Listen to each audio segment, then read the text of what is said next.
Fala pessoal, tudo bem com vocês? Meu nome é Diogo, eu sou advogado de startups e esse aqui é o terceiro episódio de uma série em que eu faço um react, eu analiso o investimento que aconteceu na empresa Bionicook no Shark Tank. Então, se você ainda não viu os dois primeiros episódios, volta lá, porque tem muitos conceitos importantes que eu expliquei, como valuation, down round, o que é diluição, o que é o cap table.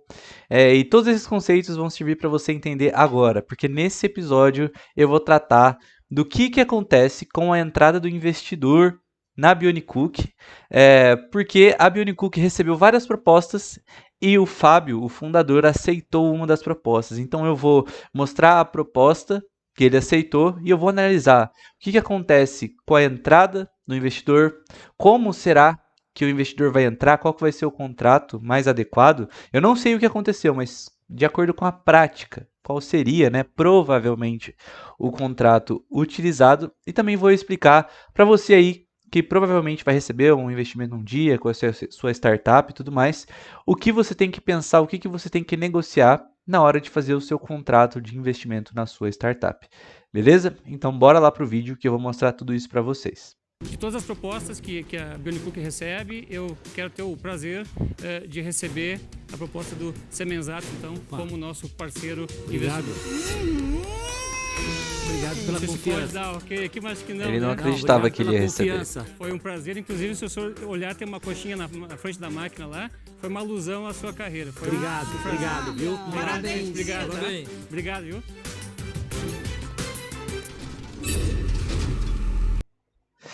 Legal, vamos lá. Bom, se você viu os primeiros episódios que eu tratei aqui, eu mostrei que o Semenzato ele fez uma proposta de 3 milhões e meio por 40% da empresa. Tá? Então, o que isso quer dizer? Que ele está dando um valuation para a empresa de mais ou menos 8 milhões 750 mil. Esse valuation é menor do que o da primeira rodada de investimento que a Bionicook teve, que foi de cerca de 10 milhões. Ou seja, ocorreu um down round aqui. Então, a primeira coisa que você tem que perceber é, beleza, vai ter um investimento. Qual que é o contrato? Como que esse investidor vai realizar esse aporte, né, da melhor maneira possível? O que o investidor está pensando nesse momento? Como que ele pode proteger o patrimônio dele, certo? Dos riscos que esse negócio tem. E o que a startup está pensando nesse momento? Lógico, é um momento de muita euforia, porque está recebendo, vai poder crescer, é que ela não pode sair de Simples Nacional. Então essa é uma preocupação que a startup tem que ter, continuar no Simples Nacional, se esse for o regime dela, né? O que geralmente acontece nesses investimentos. No segundo investimento que a startup está recebendo, geralmente ela ainda está no early stage, mais ou menos. Então essa é uma grande preocupação que tem. Então, a melhor maneira de fazer isso, e eu já expliquei mais a fundo como que é fazendo por meio de um contrato de mútuo conversível. É o contrato mais utilizado. Existem outros que também possibilitam com que a startup continue no Simples Nacional e o investidor tenha seu patrimônio protegido. Só que o mútuo conversível é o mais utilizado. Por quê? Porque o dinheiro que vai entrar, ele é um dinheiro que ele é representado contabilmente como uma dívida, não como receita. Então, independentemente do quanto que a startup fature naquele ano, não vai ultrapassar. Nesse caso, vai entrar 3 milhões e meio. Então, a Bionicook estaria quase estourando o teto. Provavelmente teria estourado. E no caso do Semenzato, ele não vai estar entrando diretamente na startup. Ah, mas como assim não está entrando diretamente? Mútuo conversível, ele dá o dinheiro e ele tem duas opções lá na frente. Ou o investidor pega esse dinheiro todo de volta, corrigido, com juros e tudo mais, ou ele converte esse dinheiro, que já entrou na startup, em participação societária, que é o que geralmente acontece. Tá?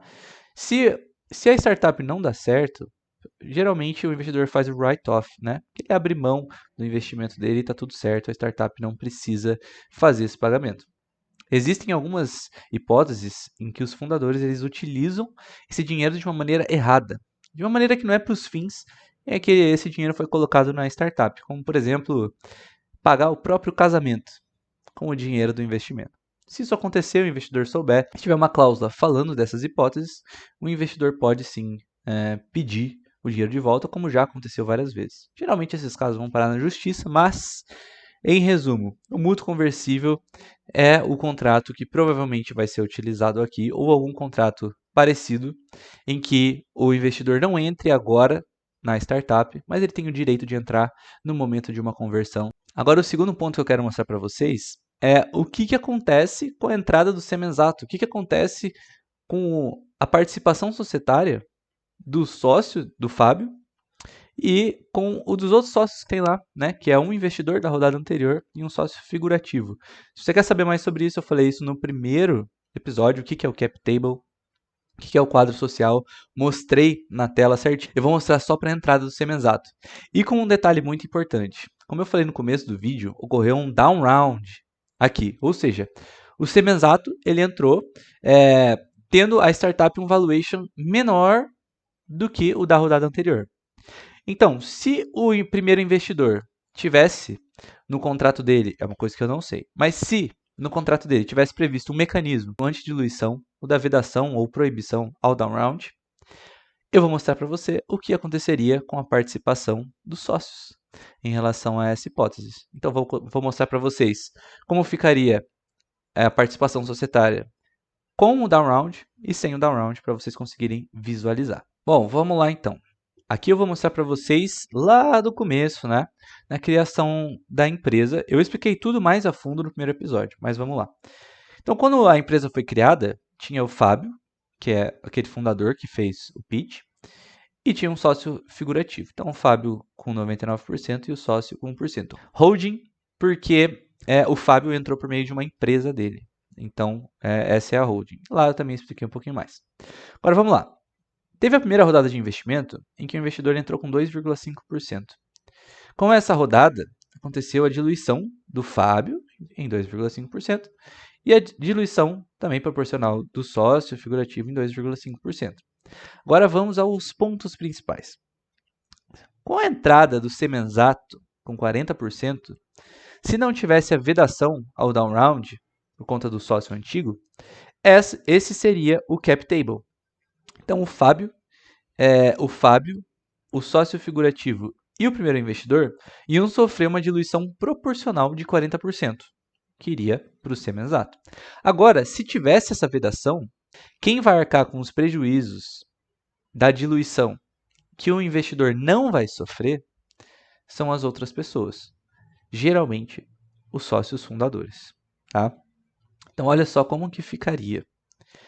Nesse caso, vocês conseguem perceber que ele não teria a diluição de 40%. 40% representa 1% no caso desse primeiro investidor.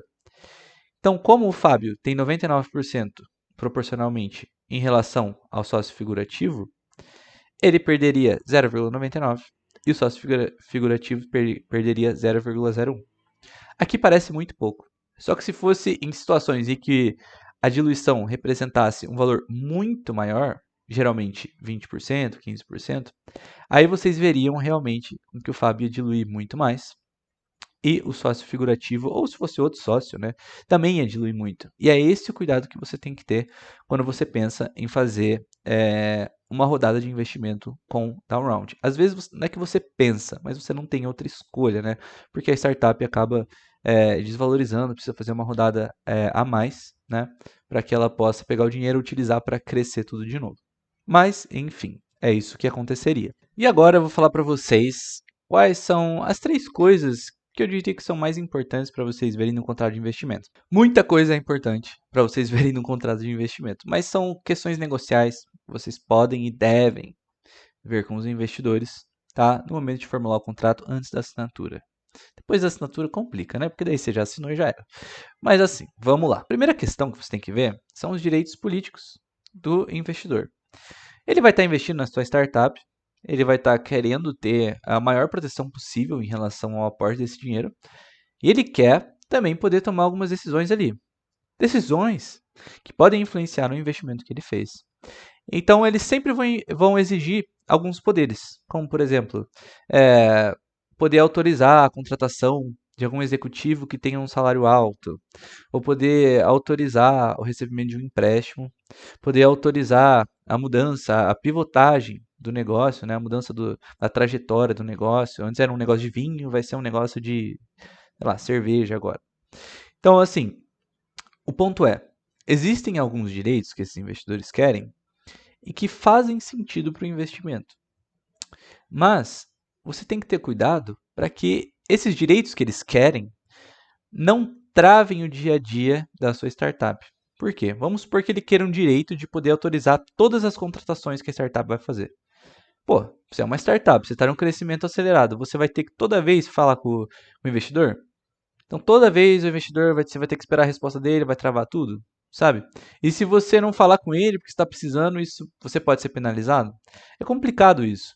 Então, sempre vejam certinho quais são os direitos que esses investidores estão pedindo, negociem com eles, às vezes tirando, às vezes, né, dando uma flexibilizada aí, para que a startup possa desenvolver. Sempre entendendo que o investidor tem as preocupações dele, né, e vocês têm que fazer ali o meio de campo. Mas beleza. Agora, outra preocupação muito importante é em relação à responsabilidade solidária dos sócios em relação ao pagamento do investimento. Por que eu estou falando isso? Como eu falei, o mútuo conversível é uma dívida, né? Então, em tese, o investidor pode escolher cobrar de volta esse dinheiro, ao invés de pegar a participação societária. E se ele resolver cobrar esse dinheiro, nesse caso da Bionicook, por exemplo, o Semenzato poderia cobrar 3,5 milhões de volta, né?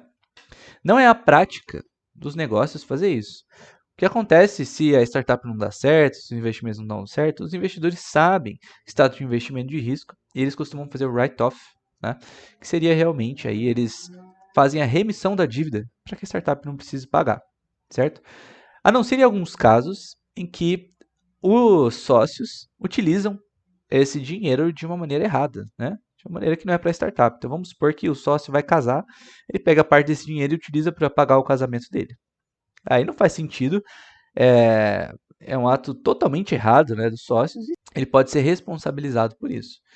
Só que no andamento normal do negócio, não é interessante que ocorra essa responsabilização dos sócios. Por quê? Porque a sociedade limitada, que é geralmente a sociedade que está recebendo esse investimento, elas têm uma proteção que a lei dá para elas, de que todas as dívidas que são adquiridas pela empresa ficam em nome da empresa. Ou seja, elas estão limitadas ao patrimônio da empresa. O que quer dizer que se você um dia tem uma empresa e ela não der certo, mas você fez tudo certo, sempre pagou todos os impostos, você sempre pagou todas as pessoas que você devia, só que por um acaso o mercado não aceitou o seu negócio. Então você incorreu no risco do negócio, né, que a gente fala. A sua responsabilidade pelo pagamento dos credores vai até o patrimônio da empresa. Se você tiver 1 milhão na sua conta, que você tirou legalmente, né, como dividendos, por exemplo, ou de outros meios de conseguir dinheiro, mas a sua empresa não tiver nada, o credor da empresa, ou seja, quem a empresa está devendo, essa pessoa, não pode cobrar do patrimônio pessoal dos sócios, a não ser que ele tenha feito alguma cagada ali. Mas, enfim, você, num contexto de investimento, responsabilizar os sócios também, assim como a empresa, o que a gente fala de responsabilidade solidária, os dois são responsabilizados pela mesma quantia, não é interessante. É retirar totalmente essa proteção que a lei dá para você criar uma empresa, certo? Nas condições normais. Então, sempre que tiver uma cláusula falando que a responsabilidade é solidária dos sócios e da empresa em relação ao pagamento de uma dívida do mútuo, por exemplo, no caso, o mútuo conversível, que é o mais comum, tomem cuidado. Essa é sempre uma luz vermelha, porque isso aconteceria, como eu falei, em casos excepcionais, em que o sócio, por exemplo, utilizasse o dinheiro do investimento para outros fins que não o da empresa. Então, tomem muito cuidado com esse tipo de cláusula. E agora, o terceiro e último tipo de cláusula, tipo de cuidado que você tem que ter, que é mais um insight que vocês podem ter para cobrar o investidor. E como que funciona? Geralmente, quando você está recebendo um investimento anjo, por exemplo, que a gente chama de smart money, tá aqui, um smart money, a startup pega esse investimento porque o investidor, além do dinheiro, vai dar um networking para ela, vai conceder, vai dar mentorias para o pessoal da startup, vai de algum jeito ajudar ela além do dinheiro, né, com as experiências dele. Então, é muito interessante você colocar isso de alguma forma no contrato para que você possa cobrar esse investidor. Porque às vezes, essa contrapartida, além do dinheiro do investidor, é o que mais importa para a startup, certo? Então, se o investidor entra, por exemplo, e ele promete que ele vai dar acesso aos canais de mídia. Vamos supor que você está pegando o primo rico como investidor. E ele promete que ele vai te dar acesso aos canais de mídia dele, vai te divulgar. Isso é importantíssimo para sua startup. Se ele não fizer isso e você não tiver no contrato, é muito difícil você cobrar. Mas se você tiver no contrato, você se protege, você consegue cobrar ele que faça isso, porque é muito importante. Então, sempre que vocês negociarem umas contrapartidas além de dinheiro, é sempre importante colocar nos contratos de vocês e definir bem claramente, certo? Porque daí o investidor vai poder cobrar de você, né, que você conduza o negócio da melhor forma possível, porque ele está investindo, e você vai poder cobrar ele das contrapartidas que ele prometeu. Então, pessoal, esse foi o primeiro episódio, aliás, o terceiro do primeiro, né?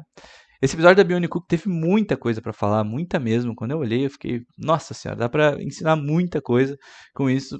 Acho que ficou um pouquinho grande, esses 3 primeiros, mas foi um teste. Tem algumas coisas que a gente só vai conhecendo na prática, e eu espero que vocês tenham gostado. Se você chegou até aqui e gostou, dá o seu joinha aí, me dá um feedback, comenta aí, por favor. Eu quero saber o que você achou, o que pode melhorar, o que não ficou tão bom, para que eu possa ajeitar. Como vocês podem ver, eu estou com o meu headset aqui de gamer, né, fazendo esse vídeo, porque é o único microfone decente que eu tinha, meu microfone de lapela não deu certo. E eu vou continuar, vou fazer outros vídeos, porque eu já aprendi muito com esse programa do Shark Tank, já me aprendi muito com o Primo Rico, já aprendi muito vendo na prática como isso acontece, eu quero passar um pouco para vocês. Então é isso, se você gostou, dá um joinha aí, faz tudo o que tem que fazer, me segue lá no Instagram, que é onde eu sou mais ativo hoje, e até a próxima.